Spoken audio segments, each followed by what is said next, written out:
လည်းရာသီဥတုရမ်းပူရဆိုတော့တရတီလေးတုပ်စားပါမယ်ရှင်တရတီလေးကိုရေစစင်းဆေးပြီးတော့နေတော်လေးလှီထားလိုက်ပါမယ်ရှင်လှီးပြီးတစ်ခါထပ်ဆေးပါမယ်ရှင်ပြီးတော့တရတီတုပ်ဖို့အတွက်ငပီတုံးလေးပါထည့်ပြီးတော့တုပ်ပါမယ်ရှင်ပြီးတော့ငပီတုံးလေးထည့်ပြီးဆိုတော့ဟင်းချိုမိုးလေးပါနည်းနည်းထည့်ပါမယ်ရှင်မေမေကတရတီတုပ်တဲ့စားမထည့်ပဲနဲ့ငပြရည်လေးပဲထည့်ပြီးတော့တုပ်ပါမယ်ရှင်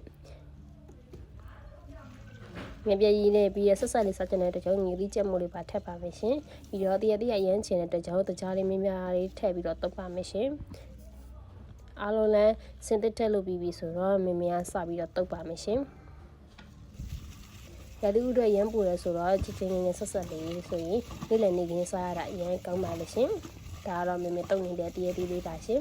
တရတီလေးတုပ်လုပ်ပြီးဆိုတော့အားလုံးစားလို့စစ်တဲ့ဖြစ်ပါပြီရှင်ဒီနေ့ဘလော့လေးကတော့ဒီမှာပဲဆုံးသတ်လိုက်ပါမယ်ရှင်မနေ့ပြန်ပါလေးတင်ပေးမယ်ဆိုမှဆက်လက်ပြီးတော့စောင့်ကြည့်ပေးပါအောင်လို့အားလုံးကိုနှုတ်ဆက်လိုက်ပါရှင်တတား